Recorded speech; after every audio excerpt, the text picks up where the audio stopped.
தங்குற இடத்துக்கு வந்தப்போ போதகர் சொன்னாரு, ஐயா, ஒரு கிராமத்துல இருந்து ஒரு கிராம ஜனங்களே உங்களை தேடி வந்திருக்கிறாங்க. கூட்டம் முடிஞ்சிச்சு, ஒருத்தர் கூட வியாதி சுகமே ஆகலைங்க. அதுக்காக தயவுசெய்து இன்னும் ஒரு தடவை நீங்க ஜெபம் பண்ணீங்கன்னா, இந்த ஊருக்குள்ள அந்த கூட்டத்துக்குள்ள வந்திருக்கிற சபை ஒரு பெரிய ஒரு ஆள் இருக்காங்க, கிராமத்துல பெரிய முக்கியமான 2 ஆளுங்க, அவங்க 2 பேருக்கு மாத்திரம் சுகம் கிடைச்சிருச்சுனாக்கா அந்த கிராமம் முழுவதுமே கிறிஸ்தவங்களா மாறிடும். தயவுசெய்து உதவி செய்யுங்க அப்படின்னு சொல்லி கேட்டாங்க. நான் சொன்னேன், சுகம் அளிக்கிறது என்னுடைய கையில் இல்லை, கர்த்தர் சுகம் அளிக்கிறாரு. நான் என்ன செய்ய முடியும்? நான் ஜெபிக்கத்தான் முடியும். ஆனா அவருடைய ஆலோசனையை பார்க்கும்போது, அவன் சுகம் பெற்றால் முழுவதுமே சுகமாகிவிடும், அந்த கிராமமே கிறிஸ்துவை ஏற்றுக்கொள்ளும், அப்படிதான் நம்ம நினைக்கிறோம். ஆனா கர்த்தருடைய வழிகள் அப்படி இல்லை. கோயம்புத்தூர்ல ஒரு சகோதரி, இன்ஜினியர் குடும்பம், பிராமண குடும்பத்தை சேர்ந்தவர்கள். ஒரே ஒரு மகள் வியாதி படுக்கையில ஆஸ்பத்திரியில 6 நாட்கள் பேச்சு மூச்சு இல்லாமல் இருந்தாங்க. பெரிய ஆஸ்பத்திரிக்கு ஒரு ஸ்பெஷலிஸ்ட் கொண்டு போனாங்க. அங்கேயும் எந்த விதமான மாற்றமும் இல்லை. அந்த பிராமண சகோதரியுடைய கர்ப்பப்பையை அவங்க ஏற்கனவே எடுத்துட்டாங்க. ஆகவே இனி ஒரு குழந்தை செல்வம் அவங்களுக்கு உண்டாக போறதில்ல. பிறந்த அந்த ஒரு குழந்தையும் இறந்துட போகுதே என்ற வேதனையில அவங்க 6 நாளும் பச்சை தண்ணி கூட குடிக்காம அந்த பெட்டுக்கு பக்கத்துல 2 பேரும் விழுந்து கிடக்குறாங்க.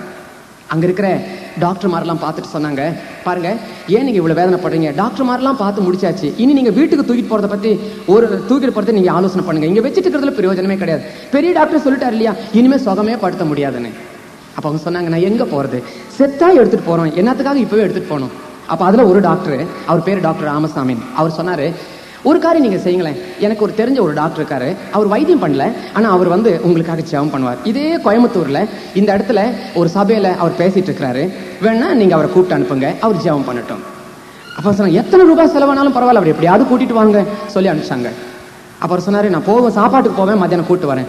வந்தாச்சு, என்னையும் கூட்டிட்டு வந்தாங்க. நேரா வந்தேன். நான் சொன்னேன், நான் உங்களுக்கு வைத்தியம் செய்யறதுக்காக வரல, 2வது என்கிட்ட எந்த விதமான அற்புத சக்திகளும் கிடையாது, ஆனா உங்களுக்கு சுகத்தை கொடுக்கிறவர் இயேசு ஒருத்தர் இருக்கிறார், அவரு உங்களுக்கு சுகத்தை கொடுக்க முடியும். ஆகவே இந்த நேரத்துல அந்த இயேசுவை நான் உங்களுக்கு அறிமுகப்படுத்துறேன், நீங்க ஏற்றுக்கொள்றீங்களா என்று சொல்லி கேட்டேன். அப்ப அவர் சொன்னாரு, இந்த குழந்தை மாத்திரம் எனக்கு சுகம் கொடுத்து கர்த்தர் எனக்கு உயிரோட இந்த குழந்தைய திருப்பி கொடுப்பாருனாக்கா எங்க குடும்பம் முழுவதுமே அந்த இயேசுவை ஏற்றுக்கொள்ளும், எங்க குடும்ப குல தெய்வமாக அந்த இயேசுவை நாங்க ஏற்றுக்கொள்வோம், இது சத்தியம் சொல்லிட்டு தர மேல அடிச்சு சத்தியம் பண்ணி அழுதாங்க.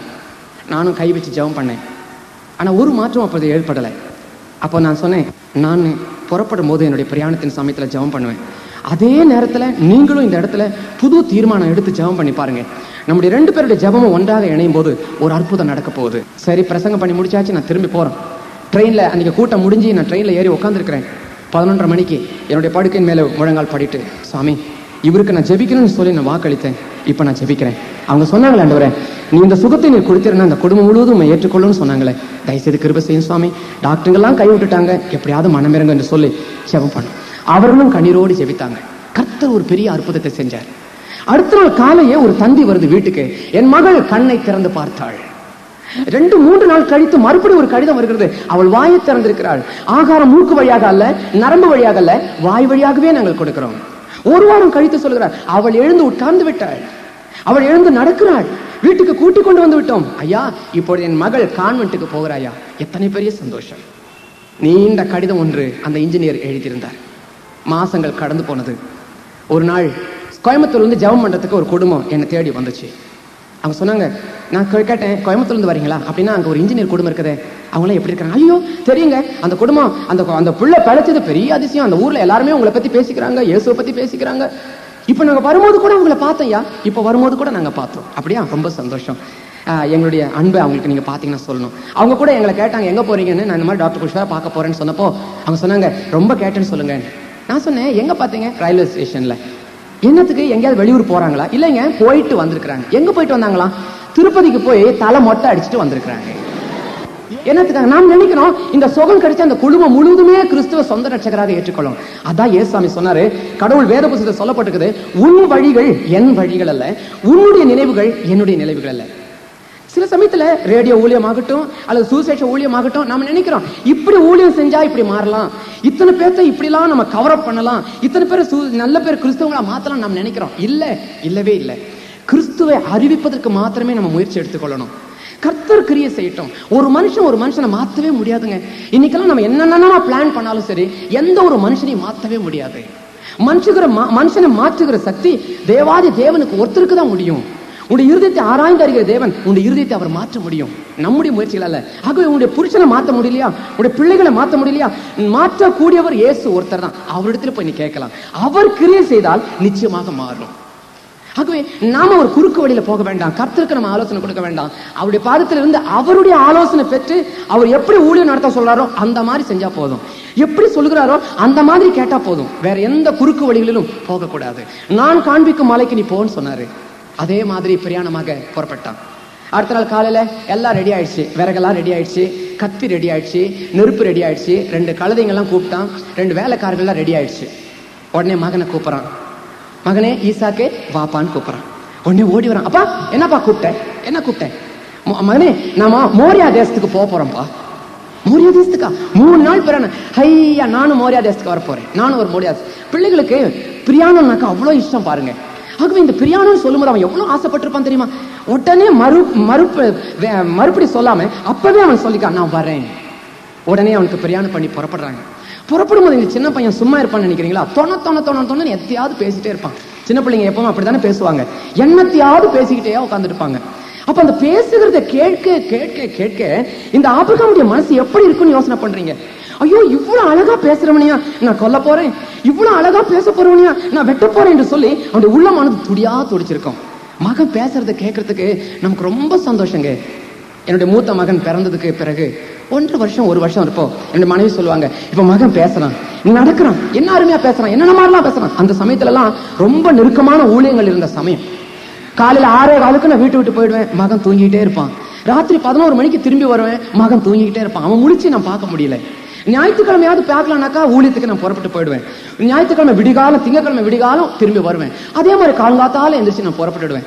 அவனை பார்க்க முடியல, அவனுடைய பேச்சுகளை ரசிக்க முடியல. பல நாள் அப்படி நான் தடுமாறி போயிட்டேன். எனக்கே ரொம்ப நாள் ரொம்ப ஆசை. அது நானே ஒரு தீர்மானம் பண்ணேன். ஒரு நாள் நானே லீவ் எடுத்து என் மகன் முன்னாடி, அப்பா நான் தாண்டா உங்க அப்பா என்று சொல்லி அறிமுகப்படுத்தணும் போல எனக்கே ஒரு ஆசை ஏற்பட்டுச்சு. எனக்கு அவன் சந்தேகப்படக்கூடாது பாருங்க, என்னடா இது ஒவ்வொரு ராத்திரி வந்துட்டு போறானே, இவன் யாரா இருக்கும். ஆகவே இப்படிப்பட்ட ஒரு எண்ணம் என்னுடைய உள்ளத்துல எழும்ப ஆரம்பித்தது. ஆகவே நானே என்னுடைய உள்ளத்துல அவன் பேசுறத கேட்க ஒரு ஆசை, அவன் நடக்கிறத பார்க்கறதுக்கு ஒரு ஆசை. எனக்கு பெத்த அப்பனுக்கே இப்படி ஆசை இருக்குமானாக்கா, இவனுக்கு ஆபிரகாம் அப்பனுக்கு அப்பா மாத்திரம் இல்ல, 100 வயசு வய தாத்தா இல்லையா?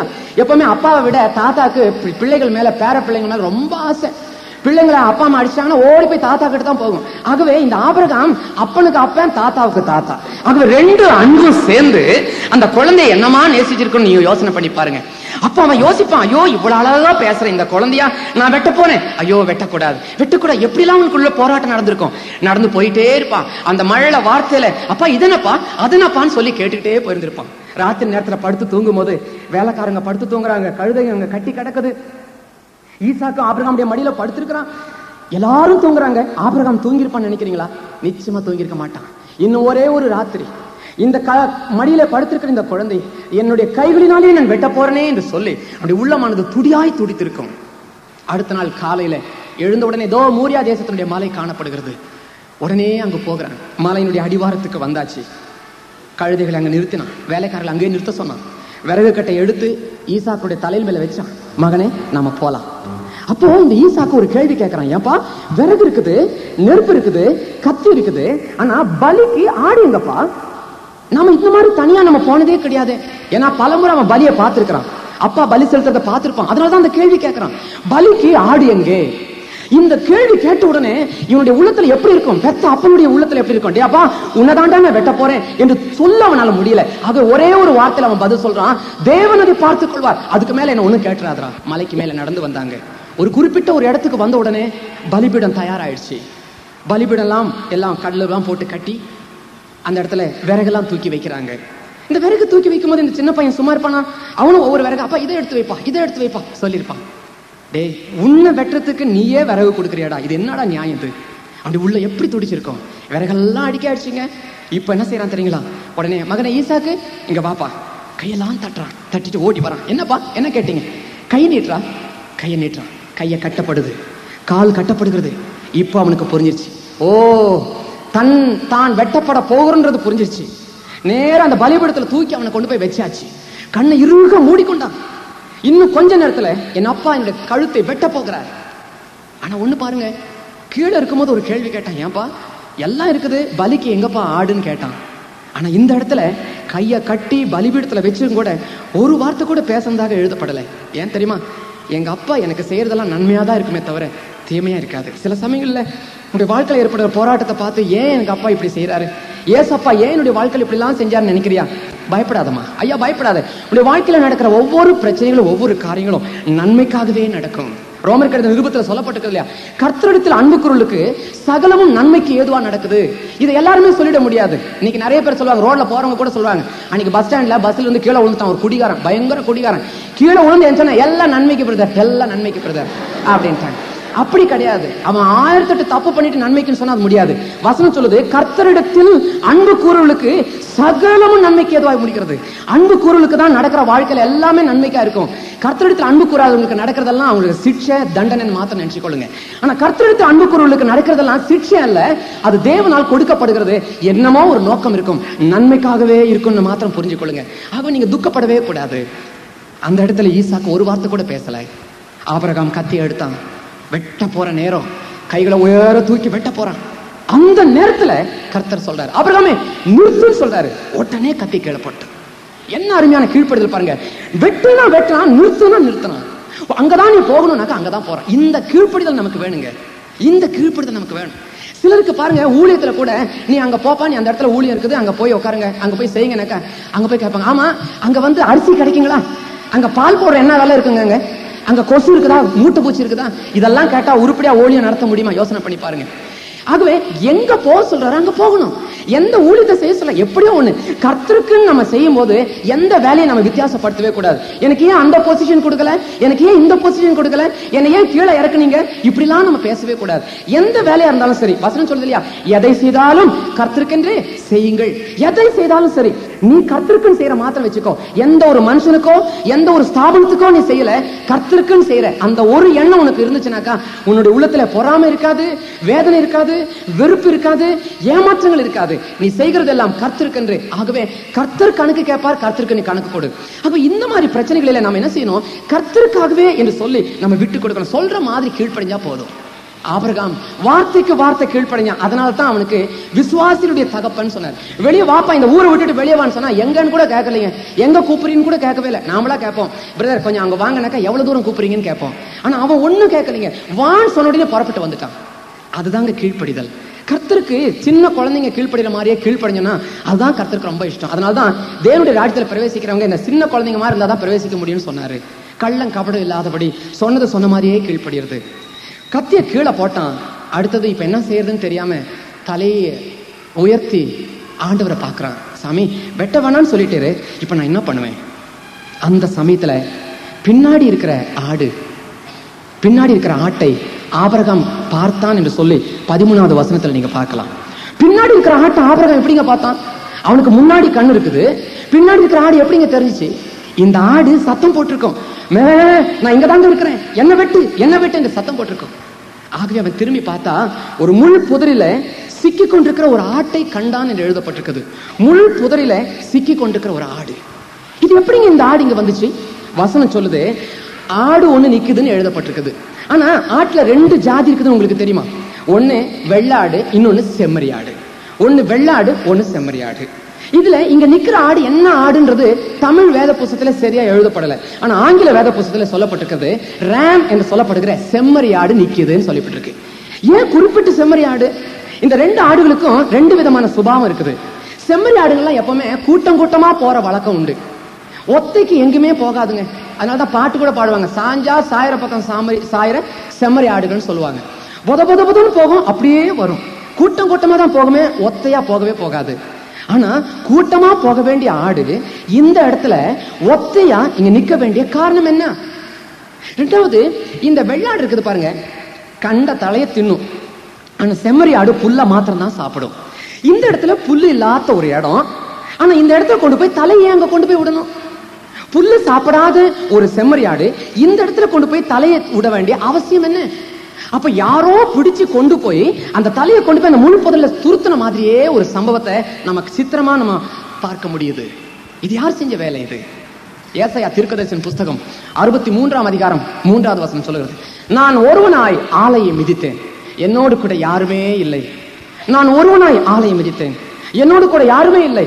அந்த ஆலை மிதித்தனுடைய அந்த ரத்தம் என்னுடைய வஸ்திரத்தின் மேல் பட்டு என்னுடைய வஸ்திரத்தை கரைப்படுத்தி கொண்டேன்.